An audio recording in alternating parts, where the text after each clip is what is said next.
Have you ever stopped to think about what happens after we die? Where do our souls go when we leave this earthly plane? Most religions and mythologies have their own visions and concepts about the afterlife, but today we'll explore one of the most fascinating, the underworld ruled by the dreaded Hades in Greek mythology. Imagine a vast underground realm, dark and mysterious, where the souls of the dead wander eternally. A place where even the gods fear to tread, for its ethereal mists slowly poison the mind and spirit of the immortals. This is the Underworld, the domain of Hades, the gloomy brother of Zeus, lord of the skies. From a tender age, Hades had a tragic destiny sealed.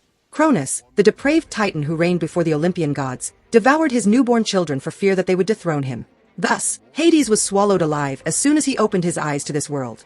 Only later did Zeus, the youngest, manage to free his brothers from Cronus' putrid womb, overthrowing the titan in an epic battle.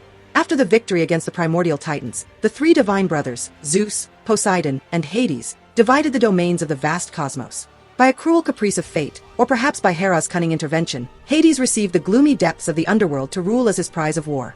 There, year after year, era after era, Hades felt his youthful divinity corrode.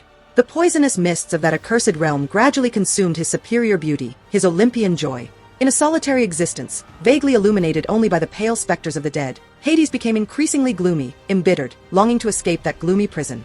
His only light in the endless corridors of the underworld was the thought of his beloved Persephone. Ah, the young goddess of fertility, so lush and beautiful. How many times did Hades secretly admire her from afar with his enigmatic, sadness and desire-filled eyes? For a long time he only admired her in hiding, fearing that his gloomy appearance and dreadful realm would repel her. But Hades' heart was generous, despite the bitterness he carried. When Persephone's horse fell ill, he secretly provided the cure, hoping in vain that she would notice his act of kindness. And yes, she noticed there was something strange, a mysterious presence hovering nearby. Although she did not know who it was, Persephone began conversing with that unknown essence during her walks. Fate seemed so cruel to Hades that it tormented him even further. Ares, the arrogant god of war, coveted Persephone for himself and tried to force her to surrender to him. That was when Hades could no longer contain himself.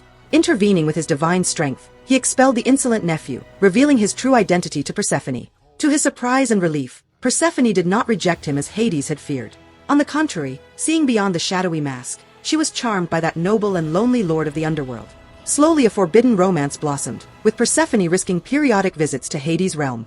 On one of those passionate escapes, Hades prevented Persephone from tasting any food from the underworld, for this would bind her forever to that plane. But in a tragic twist, when Demeter came to fetch her, Persephone ate 6 pomegranate seeds, thus sealing her divided destiny, 6 months in the upper world with her mother, 6 months by her beloved side in the underworld. Hades' heart was at last sated with happiness with this new cyclical order of existence. For he had 2 children with Persephone, Zagreus and Melano, heirs to his immense divine lineage.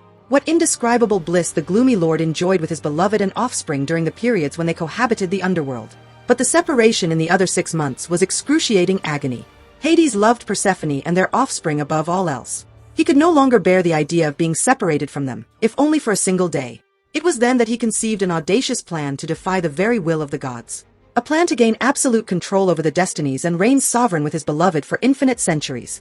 But how could a mere god, even the fearsome Hades, have such supreme power? The answer came from an epic feat of the earliest ages, when the Olympians defeated the enraged chthonic giants. From the carcass of one of those enormous beings, his legendary bident remained embedded for all eternity. And in that extraordinary weapon lay the key to a dazzling force known as the Stone of Eleusis. Whoever conquered the bident and obtained the Stone of Eleusis would not only surpass the other gods. He or she would become the supreme ruler of the cosmos, able to eternally retain Hades' most precious possession, his beloved Persephone, queen of the underworld forevermore. With his legions of spectral shadows, Hades set the engines of darkness in motion to recover the bident and the Stone of Eleusis, unleashing a war among the Olympians.